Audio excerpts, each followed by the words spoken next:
Hello friends, मैं पीके single geography online classes में एक बार आपका पुनः स्वागत करता हूं। विद्यार्थियों, देखिए जो आज हमारा टॉपिक है वो है राजस्थान का अर्धशुष्क प्रदेश। हमने जो है उत्तरी पश्चिमी जो रेतीला मैदान है उसको बताया था, मैंने दो भागों में बांटा गया है, एक शुष्क प्रदेश और एक अर्धशुष्क प्रदेश, है ना। शुष्क प्रदेश की विशेषताएं हमने पिछले वीडियो में देखी थी। अब हम ये जानते हैं कि देखिए अर्धशुष्क प्रदेश में क्या प्रश्न आ सकते हैं और हमें क्या चीज़ें उसमें समझनी चाहिए। देखिए ये मैंने ये अरावली पर्वत है, तो अरावली के इधर ये सारा उत्तरी पश्चिमी रेतीला मैदान है। इसके अपन ने दो भाग करे थे 25 सेंटीमीटर वर्षा के आधार पर।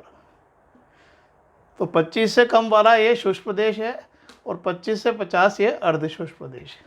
तो हम बात कर रहे हैं अर्धशुष्क प्रदेश की, ठीक है। यहाँ से ले तो 25 से 50। देखिए कभी भी आपसे पूछा जाए कि अर्धशुष्क प्रदेश की पूर्वी सीमा कौन सी वर्षा रेखा बनाएगी, तो पूर्वी सीमा 50 सेंटीमीटर की वर्षा रेखा बनाएगी, और पश्चिमी सीमा पूछेगा तो 25 सेंटीमीटर वर्षा रेखा बनाएगी, है ना। अच्छे से याद करना है इस पॉइंट को।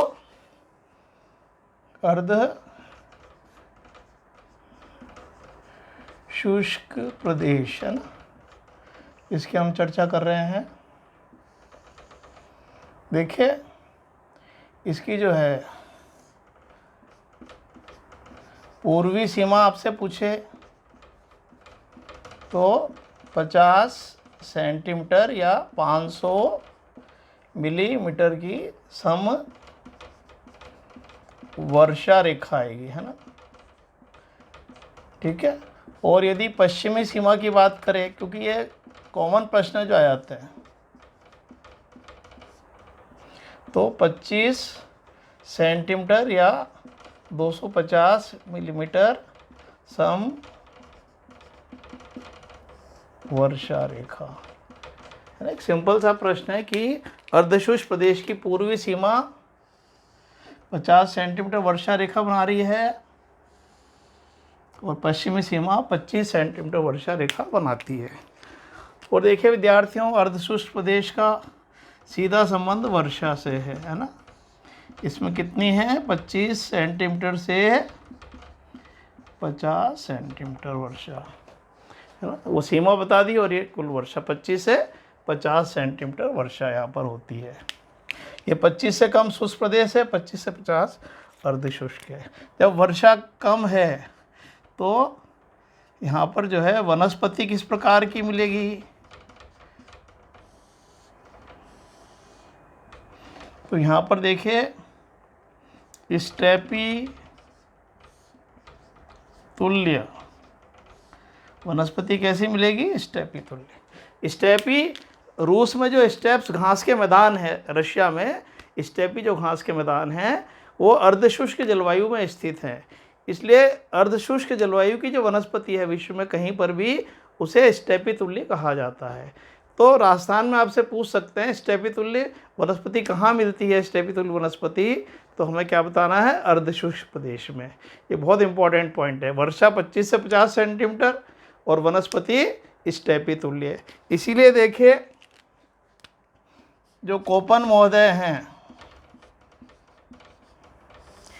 कोपेन महोदय ने इसको जो है BSHW जलवायु के अंतर्गत रखा है।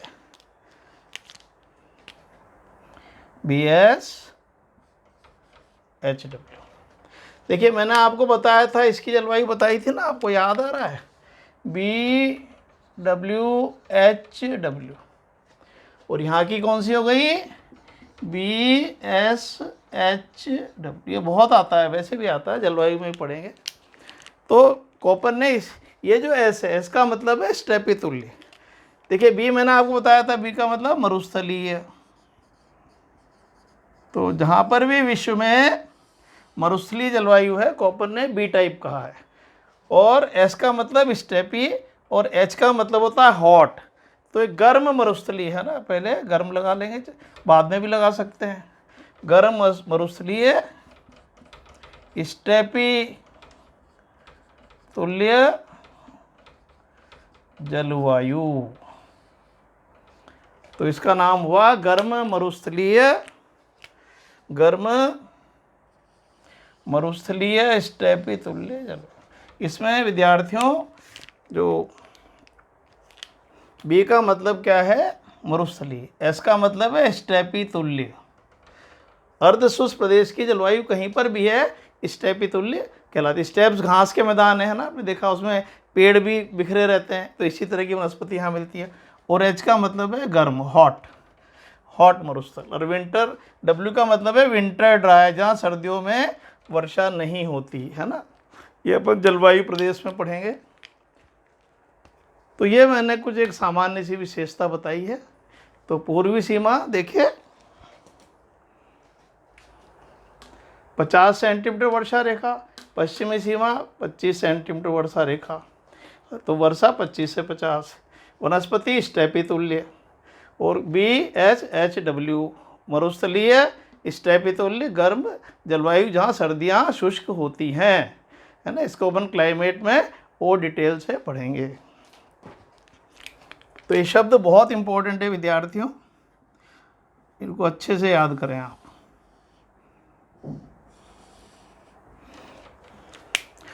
अब देखिए विद्यार्थियों, अब इसमें देखिए इसके 4 भाग हैं। अर्धशुष्क प्रदेश को 4 भागों में बांटा गया है। घग्गर बेसिन उत्तर राजस्थान में, या घग्गर नदी बहती है, इसलिए इसको घग्गर बेसिन कहा जाता है। ये चूरू झुंझुनू सीकर वाला क्षेत्र है, इसको शेखावाटी क्षेत्र कहते हैं, इसलिए इसके नाम पर है शेखावाटी बेसिन। और यहाँ पर ये क्या है, नागौर यहाँ पर ज़िला है, इसलिए इसको नागौरी बेसिन कहा जाता है। और इधर जो है लूनी नदी है अजमेर से निकलकर और इधर जाकर ये कच्छ की खाड़ी में जाती है, तो लूनी के कारण इसको लूनी बेसिन कहा जाता है। तो इनमें से 2 नाम नदियों के नाम पर हैं, घग्गर और लूनी बेसिन। अब देखिए इनकी विशेषताएं। घग्गर बेसिन की क्या विशेषता है, देखिए घग्गर जैसा कि नाम से स्पष्ट है, आपको एक छोटा मैप और बना लेता हूं मैं यहाँ पर।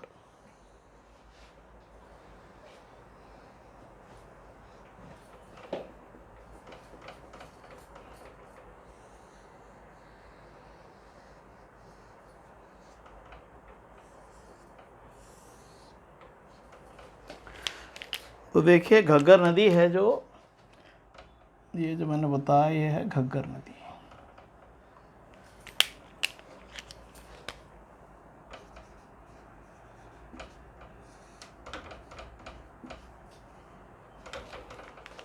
देखिए विद्यार्थियों, घग्गर नदी का उद्गम यहाँ पर शिमला या एक जगह कालका, शिमला या कालका की पहाड़ियों से होता है, ध्यान रखना। शिमला या कालका की पहाड़ियों से होता है। ये कहाँ पर है, हिमाचल प्रदेश में। शिमला या कालका की पहाड़ियों से इसका उद्गम होता है ना। इधर ये शिमला और कालका की पहाड़ियों से होता है। और ये आप देखिए, ये हनुमानगढ़ ज़िले में प्रवेश करके, और ये यहाँ पर एक जगह है भटनेर। तो हनुमानगढ़ में भटनेर रेगिस्तान के यहाँ पर ये समाप्त हो जाती है। परंतु इसका जो जल है, जब वर्षा काल आता है, जब मात्रा ज़्यादा होती है, तो ये गंगानगर में सूरतगढ़ वगैरह होते हुए और पाकिस्तान तक पहुंच जाती है। पाकिस्तान में एक जगह है फोर्ट अब्बास, तो ये फोर्ट अब्बास पाकिस्तान तक चली जाती है वर्षा काल में। तो घग्गर नदी का उद्गम यहाँ शिमला या कालका हिमाचल प्रदेश से होता है। और ये देखिए, ये इधर जो है आपका, ये हनुमानगढ़ ज़िला है, यहाँ पर हनुमानगढ़, और ये है गंगानगर। तो ये गंगानगर हनुमानगढ़ ज़िलों में से होते हुए और पाकिस्तान तक चली आती वर्षा काल में। और वैसे राजस्थान में ये, यहाँ हनुमानगढ़ में भटनेर का रेगिस्तान है, वहाँ पर लुप्त हो जाती है। तो ये जो है देखिए उत्तरी राजस्थान की प्रमुख नदी है, और एक आंतरिक नदी है, राजस्थान में सबसे बड़ी आंतरिक नदी है। तो ये जो है इसके नाम पर इसे घग्गर बेसिन कहते हैं। बेसिन वो क्षेत्र होता है जिसका जल जो है एक क्षेत्र में, एक बेसिन का जल दूसरे बेसिन में नहीं जाता है, इसलिए सारे बेसिन अलग अलग हैं। तो ये घग्गर के कारण इसको घग्गर बेसिन कहा जाता है। देखिए इसकी क्या विशेषताएं और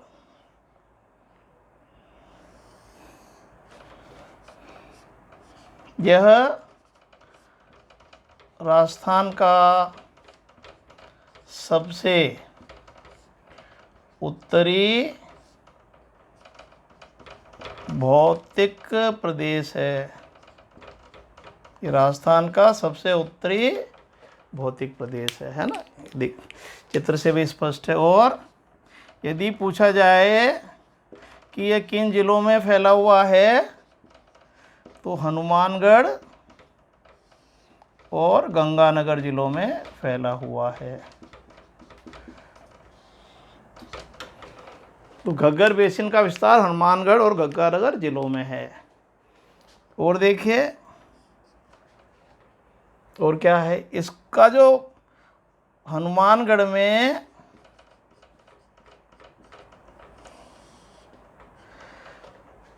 घग्गर का जो पार्ट है उसे नाली कहते हैं। घग्गर का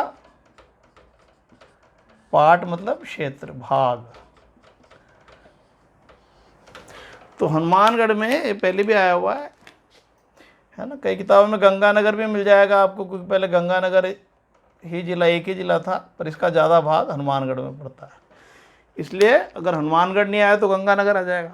तो हनुमानगढ़ में घग्गर के पार्ट को नाली कहा जाता है। और देखिए विद्यार्थियों, वर्षा काल में जब जल की मात्रा बढ़ जाती है तो इसके नदी के कारण हनुमानगढ़ जिला जो है, हनुमानगढ़ जिला जलमग्न हो जाता है। ये प्रश्न भी आया हुआ है, जलमग्न हो जाता है। बहुत इंपॉर्टेंट पॉइंट है कि जब इसमें जल की आवक बढ़ जाती है वर्षा काल में, तो ये हनुमानगढ़ जिला, क्योंकि लो लाइंग एरिया है, और ये जो है जलमग्न हो जाता है। और देखिए विद्यार्थियों, इसकी और बातें हैं जो मैं, ये आप देख लीजिए, फिर मैं इसको मिटाकर यहाँ पर लिखूँगा।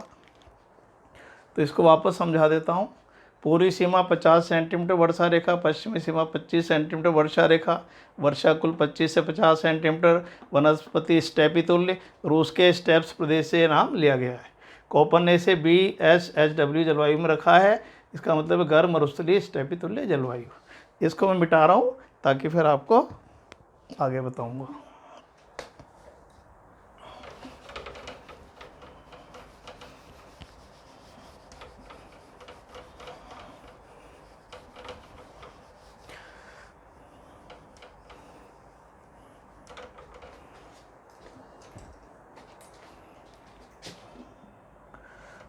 देखिए मैप्स के द्वारा इसको बहुत आराम से समझ में आ जाता है।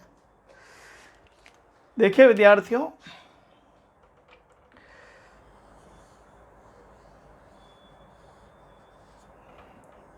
यहाँ पर पहले और भी नदियाँ बहती थी, ऐसे प्रमाण सैटेलाइट्स के द्वारा प्राप्त हुए हैं। तो है ना, इधर देखिए सतलज नदी है, आपको पता है ना। और इसके अलावा ये घग्गर हो गई, है ना। और उस समय बहुत पहले है ना सरस्वती नदी बहा करती थी, है ना। सरस्वती की सहायकी इसको बोलते हैं, घग्गर को। घग्गर जो नदी है ये सरस्वती की ही सहायक थी।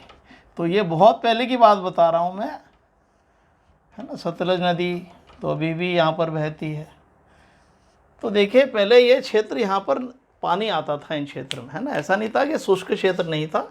और देखिए इधर जो है, आपको पता है कि यहाँ पर ये इधर ये सारी सिंधु नदी है पाकिस्तान में जो बहती है।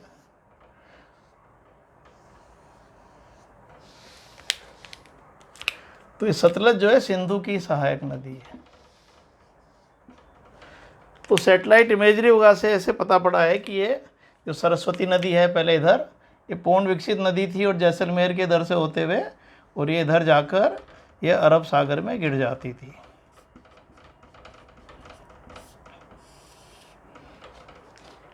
है ना। घग्गर भी अभी आप देखो, सरस्वती नदी भी लुप्त हो गई, घग्गर छोटी सी रह गई, यहीं तक बहती है, पर बहुत पहले ये सारा एक सरसब्ज क्षेत्र था। और इसीलिए आप देखिए यहाँ पर जो है अपने हनुमानगढ़ में आपको कालीबंगा की सभ्यता यहाँ पर आपको दिखाई देगी, है ना। देखिए सिंधु घाटी सभ्यता का एक बड़ा नगर था कालीबंगा, और इसको डॉक्टर दशरथमल शर्मा ने सिंधु घाटी सभ्यता की तीसरी राजधानी का है। तो ये सारा सिंधु घाटी का क्षेत्र था और सरसब्ज क्षेत्र था, और ये काफ़ी नदियाँ यहाँ पर आकर और जल जो है अपना यहाँ तक ये ले जाती थी। ठीक है। अब इसका ये पेटे की यहाँ एक रनाऊ जगह खोज भी हो रही है, तो इधर से जा रही थी, इधर थी, कुछ कहते हैं कि इधर से आती थी और आबू के यहाँ से कच्छ के रण में जाकर गिर जाती थी। किसी ने कहा कि साहब यहाँ से हिमालय से निकलती थी, फिर पंजाब हरियाणा में, राजस्थान में, गुजरात में बहते हुए भड़ोच तक जाती थी। तो बहुत सारी बातें इसके बारे में हैं। तो क्वाटरनरी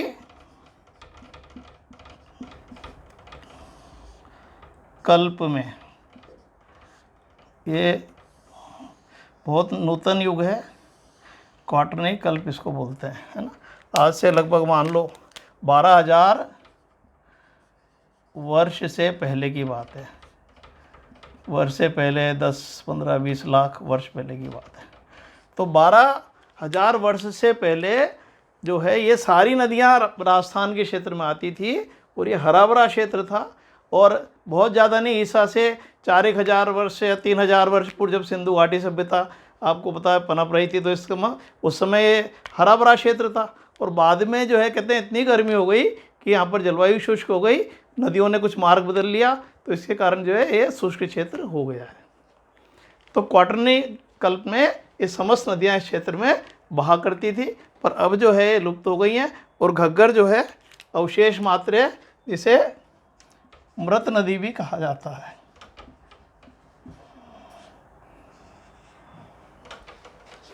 मृत नदी, मृतप्राय नदी आदि के नाम से इसे जाना जाता है। और देखिए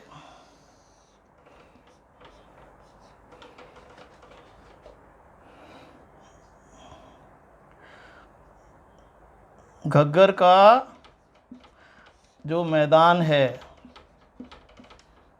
उसे वग्गी भी कहते हैं, वग्गी, है ना। और घग्गर को नट नदी, सोतर नदी या लेटी नदी आदि भी ये उपनाम दिए गए हैं। घग्गर का जो मैदान है विद्यार्थियों, उसे वग्गी के नाम से जाना जाता है ना। इसका पाठ मैंने बताया आपको, है ना, नाली कहलाता है हनुमानगढ़ में। और घग्गर का अन्य नाम नट, सोतर, लेटी नदी आदि है, अमृत नदी भी कहते हैं। तो ये देखिए उत्तरी राजस्थान का क्षेत्र, और देखिए ये पहले काफ़ी मरु क्षेत्र था, पर वर्तमान में अनेक नहरों का क्षेत्र है। यहाँ पर आप देखिए बहुत सारी नहरें आ गई, गंग नहर, है ना, इंदिरा गांधी नहर,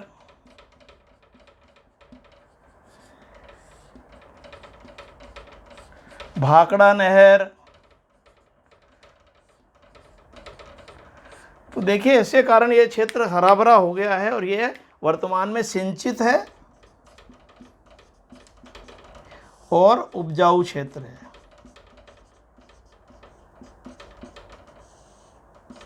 ये वर्तमान में राजस्थान में सबसे ज़्यादा सिंचित क्षेत्र, गंगानगर हनुमानगढ़ में 80% सिंचाई वर्तमान में हो रही है। और आपको पता है यहाँ पर बहुत सारे फल है, अनार है, किन्नू है, संतरा है, माल्टा है, गेहूँ, चावल, कपास, गन्ना कितना हो रहा है ये देखिए विद्यार्थियों। एक यहाँ पर जो है सेम की समस्या को लेके भी प्रश्न पूछा जा सकता है आपसे।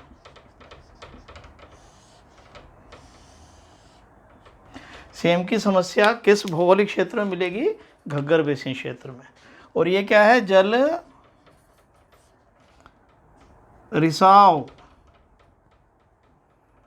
रिसाव और जल भराव की समस्या। यह समस्या क्या इंदिरा गांधी नहर के किनारे देखने को मिलती है। इंदिरा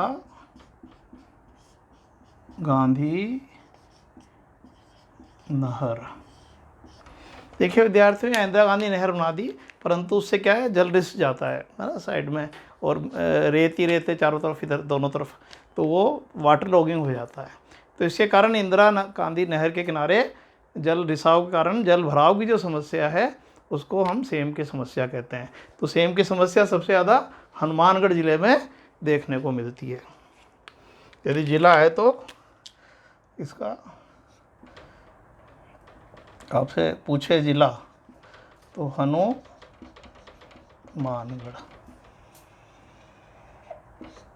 इससे सर्वाधिक प्रभावित ज़िला हनुमानगढ़ है।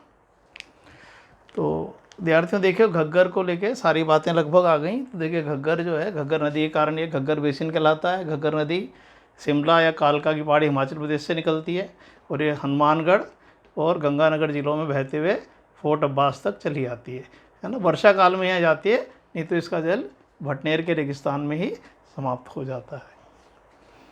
ये राजस्थान का सबसे उत्तरी भौतिक प्रदेश है। इसमें 2 ज़िले हो गए, गंगानगर, हनुमानगढ़।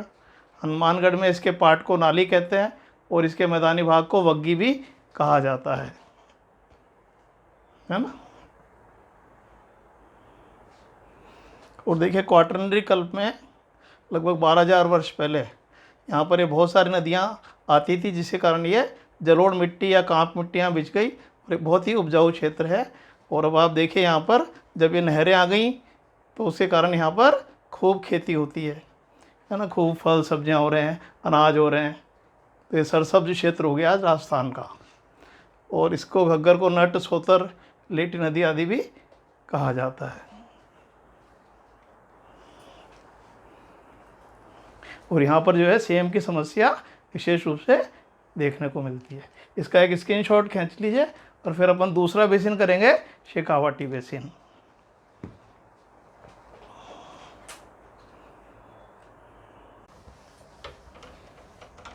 देखिए विद्यार्थियों, हमारा ये घग्गर बेसिन अभी हमने करा, ये शेखावाटी बेसिन। दूसरा जो इसका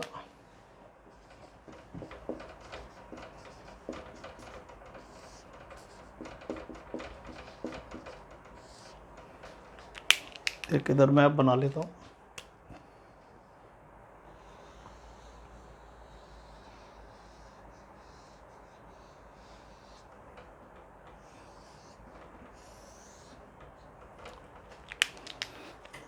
देखिए इसमें 3 ज़िले हैं, चूरू है, चूरू के नीचे झुंझुनू है,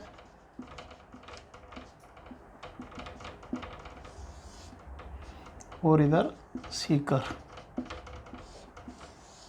और इसमें जो नागौर का पूर्वी भाग आता है, नागौर का कौन सा भाग आता है, दक्षिणी पूर्वी, मतलब पूर्वी ज़्यादा हिस्सा, पूर्वी भाग, इसमें सांबर झील वाला क्षेत्र आता है। तो मेनली तो ये इसमें चूरू, झुंझुनू, सीकर का ही भाग शामिल माना जाता है, पर नागौर का पूर्वी भाग। पर अगर कभी 3 मतलब ज़िले आए कि शेखावाटी में कौन से ज़िले हैं, तो चूरू, झुंझुनू, सीकर हैं। परंतु जो ये शेखावाटी बेसिन है, ये जो एक भौतिक प्रदेश के रूप में, इसमें जो है नागौर का कुछ भाग भी आता है। तो देखिए विद्यार्थियों, ये जो शेखावाटी क्षेत्र है,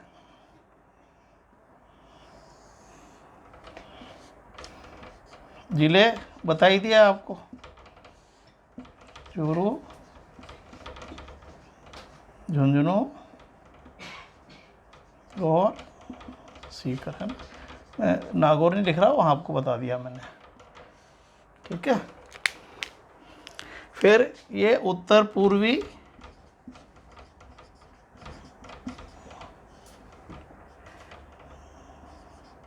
भौतिक प्रदेश है। ये राजस्थान के कहाँ पर पड़ता है, उत्तर पूर्वी भाग में। तो उत्तर पूर्वी भौतिक प्रदेश इसको कह सकते हैं हम। कभी आपसे पूछे कि उत्तर पूर्व में कौन सा भौतिक प्रदेश स्थित है ना। और देखिए सबसे बड़ी बात है ये आंतरिक नदियों का क्षेत्र है।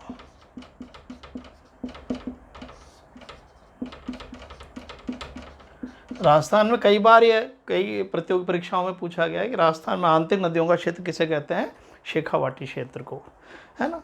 तो ये बहुत इंपॉर्टेंट पॉइंट है। अब इसमें कौन कौन सी नदियां हैं, सबसे प्रमुख नदी तो है कांतली। इस क्षेत्र में कांतली नदी बहती है। इसका जो उद्गम है खंडेला की पहाड़ियों से होता है।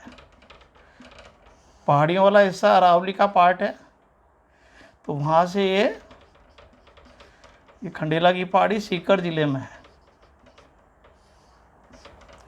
तो इसका जो उद्गम है कांतली नदी का, ये खंडेला पहाड़ी से होता है और ये 2 जिलों में ही बहती है, सीकर में और झुंझुनू में।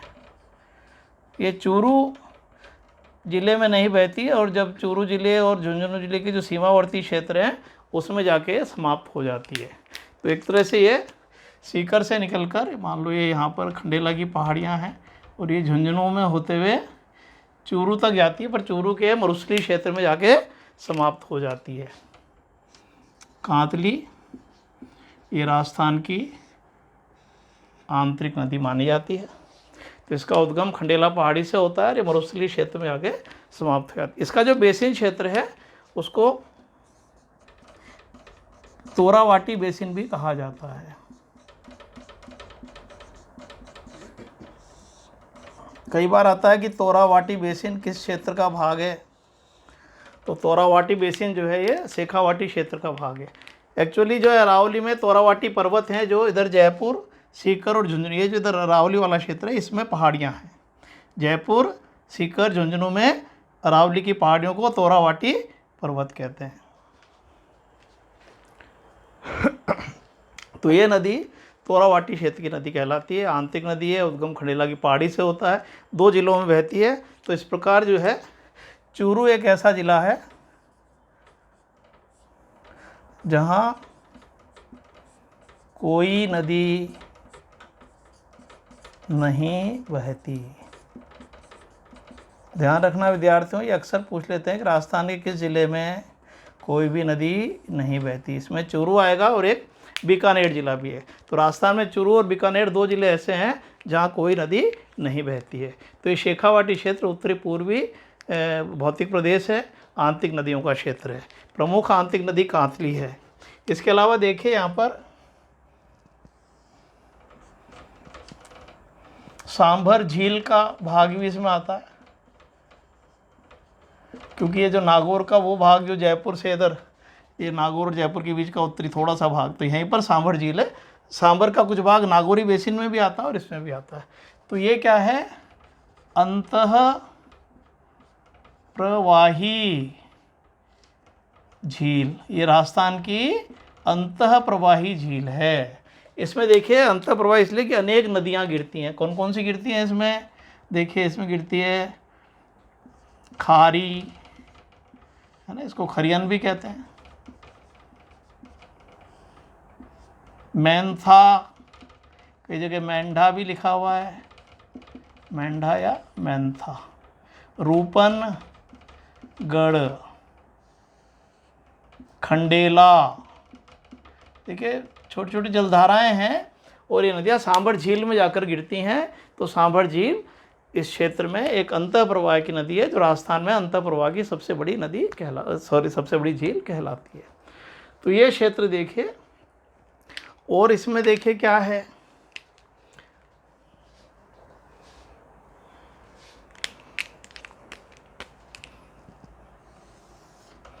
इसकी औसत ऊंचाई है ना, एक बार पूछी गई थी,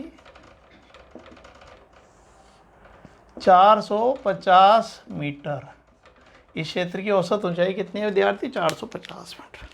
और देखिए यहाँ पर जो बहुत इम्पोर्टेंट हैं, यहाँ पर कुछ कच्चे और पक्के कुएं पाए जाते हैं, ये बहुत आता है। इनको जो है पूछ लेते हैं, कच्चे और पक्के कुओं को क्या कहते हैं, तो इनको जोहड़ या नाड़ा के नाम से जाना जाता है। Very very important point, very very very very important, है ना, मैंने लिख दिया वेरी वेरी इंपॉर्टेंट। जोहड़ और नाड़ा क्या है विद्यार्थियों? कच्चे पक्के कुएं कहाँ मिलेंगे? शेखावाटी क्षेत्र में मिलेंगे। ये बहुत इंपॉर्टेंट है। खाली जोहड़ भी कई बार आया हुआ है। और देखिए यहाँ पर क्या होता है, जो अंतर स्तूप क्षेत्र है, अंतरा स्तूप क्षेत्र, उसमें जल भर जाने के कारण कुछ छोटे छोटे तालाब बन जाते हैं जो सर या सरोवर कहलाते हैं। अंतरा स्तूप क्षेत्र में छोटे तालाब क्या कहलाते हैं? सर या सरोवर। अंतरा स्तूप क्षेत्र में देखिए क्या होता है, ऐसे स्तूप होते हैं, ये स्तूप क्षेत्र होता है, रेत के इधर टीले वगैरह जो होते हैं। तो जब अंतरा स्तूप क्षेत्र में जल भर जाता है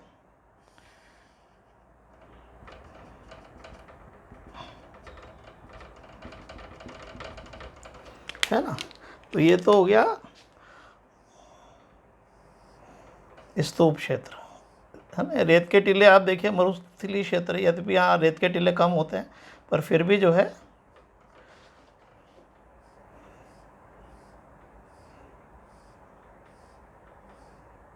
तो अंतरा स्तूप मतलब बालू का टीलों के मध्य में, ये बालू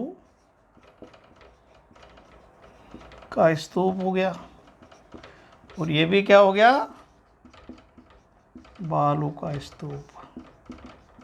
तो दो बालू का स्तूप या स्तूपों के बीच में जो पाए जाते हैं इनको क्या बोलेंगे? सर या सरोवर। तो सर या सरोवर क्या, जैसे कौन कौन से हैं देखिए इसमें, है ना, इसमें देखिए कौन कौन से हैं। जैसे जसूसर, जसूसर, साली सर, मानसर, मल सीसर, और भी कई उदाहरण हैं। तो ये क्या है? सर या सरोवर, जो अंतरा स्तूप क्षेत्र में पाए जाते हैं, तो इन्हें सर या सरोवर कहा जाता है ना। तो बहुत इम्पोर्टेंट। देखिए यहाँ पर जो रेत के टीले विद्यार्थियों पाए जाते हैं, वैसे तो सभी तरह के टीले आसपास के क्षेत्रों में मिलते हैं, पर विशेष रूप से ये क्षेत्र बरखान के लिए फेमस है ना। मैंने आपको मरुस्थलीय क्षेत्र में बरखान या बरच्छान भी कहते हैं।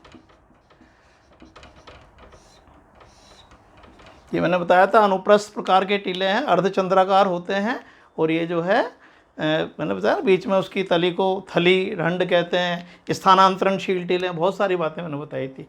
तो और विशेष रूप से इसके लिए जो मैंने बताया था आपको, भालेरी, चूरू का भालेरी जो क्षेत्र है वो बरखान के लिए बहुत फेमस है। तो शेखावाटी क्षेत्र बरखान टीलों के लिए जाना जाता है, मैंने आपको उसमें ही बताया था टीलों में। और देखिए जो विशेष रूप से जो मैंथा नदी है,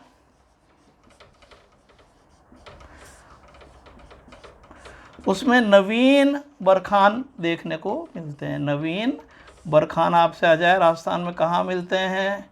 मैंथा नदी के क्षेत्र में।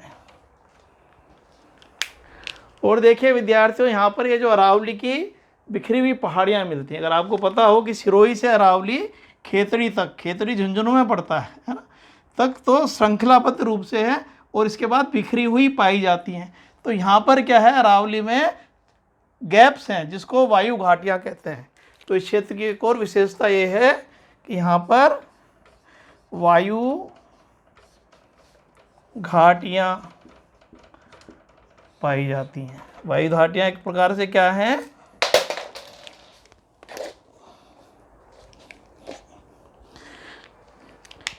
इसको आप अरावली के दर्रे भी कह सकते हो, है ना। अरावली के दर्रे होता है जहाँ से आप इधर से उधर जा सकते हो। तो ये एक तरह के छोटे छोटे दर्रे हैं जो वायु घाटियाँ विंड गैप्स कहलाते हैं, है ना। कई बार कहते हैं ना इससे होकर मरुस्थल का विस्तार इधर हो रहा है, तो ये क्षेत्र जो है यहाँ बिखरी हुई पहाड़ियाँ हैं खेतड़ी के बाद, है ना, दिल्ली तक, तो यहाँ विंड गैप्स पाए जाते हैं। तो ये क्षेत्र वायु घाटियों के लिए भी जाना जाता है।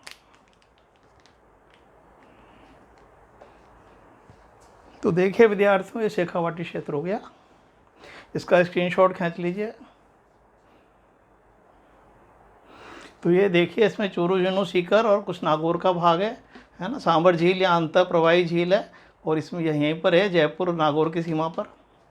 इसमें खारी, मैंथा, रूपनगढ़, खंडेला नदियाँ गिरती हैं। 3 जिले बताई दिए। उत्तर पूर्वी भौतिक प्रदेश है, आंतरिक नदियों का क्षेत्र है। यहाँ रेत के टीले बरखान देखने को मिलते हैं भालेरी, चूरू में। कांतली यहाँ की प्रमुख आंतरिक नदी है, इसका उद्गम खंडेला की पहाड़ी से होता है, और ये सीकर झुंझुनू जिले में बहती है। चूरू जिले में कोई नदी नहीं बहती है, चूरू जिले में कोई नदी नहीं बहती। और इसकी औसत ऊंचाई 450 मीटर है। सबसे इम्पॉर्टेंट है कच्चे और पक्के कुएं जोहड़ या नाड़ा कहलाते हैं। तो जोहड़ नाड़ा कहाँ मिलते हैं? शेखावाटी क्षेत्र में। अंतरा स्तूप क्षेत्रों में तालाब को सरिया सरोवर कहते हैं, है ना। जसूसर, सालीसर, मानसर, मलसीसर फेमस है। और यहाँ खेतड़ी के बाद इधर रावली में वायु घाटियाँ पाई जाती। देखिए विद्यार्थियों, ये जो है देखिए ये गंगानगर और हनुमानगढ़ 2 जिले हैं ना। तो जो घग्गर बेसिन है वो ये वाला क्षेत्र है, और घग्गर नदी इधर ये हिमाचल प्रदेश से, है ना, इधर पंजाब हरियाणा में होते हुए इधर प्रवेश करती है। यहाँ टीबी गांव है यहाँ से, और फिर ये यहाँ भटनेर के रेगिस्तान में समाप्त हो जाती है। पर वर्षा काल में इसका जल गंगानगर होकर ये फोर्ट अब्बास तक चला जाता है। तो ये घग्गर नदी के कारण इसको घग्गर बेसिन कहते हैं। तो 2 जिले हो गए इसमें, गंगानगर और हनुमानगढ़, और ये राजस्थान का सबसे उत्तरी भौतिक प्रदेश कहलाएगा। ये देखिए यहाँ चूरू है, झुंझुनू, सीकर। चूरू, झुंझुनू, सीकर ये शेखावाटी के जिले हैं। और मैंने बताया था जो नागौर है इसका ये पूर्वी भाग है ना, सांभर झील वाला क्षेत्र। तो ये सारा क्षेत्र जो है शेखावाटी बेसिन में आता है, ठीक है। इसमें देखिए यहाँ पर एक नदी मैंने बताई थी, यहाँ से निकलकर खंडेला की पहाड़ी से कांतली नदी जो इसकी प्रमुख आंतरिक नदी है, और ये झुंझुनू की तरफ जाती है, और चूरू और इसकी सीमा से पहले, है ना, ये पूरा मरुस्थलीय क्षेत्र है। तो इस चूरू में प्रवेश करने से पहले ही समाप्त हो जाती है। चूरू राजस्थान का जो इस शेखावाटी क्षेत्र में ऐसा जिला है, इसमें कोई नदी नहीं है। और बीकानेर चूरू एक्चुअली 2 जिले हैं जहाँ कोई नदी नहीं बहती, है ना। और ये जो है यहाँ पर ये सांभर झील है जो मैंने बताया ना, नागौरी बेसिन का ही भाग है ना, शेखावाटी बेसिन का ही भाग है। ये जो है अंतर प्रवाही सबसे बड़ी झील है राजस्थान की। और यहाँ पर जो है ना, तथा मैंधा है ना, खंडेला है, खरियन है जिसे खारी भी कहते हैं, है ना, रूपनगढ़ है इधर से आकर। तो कई नदियाँ मिलती हैं। तो ये अंतर प्रवाही झील है। और ये जो शेखावाटी क्षेत्र है जोहड़ और नाड़े के लिए प्रसिद्ध है।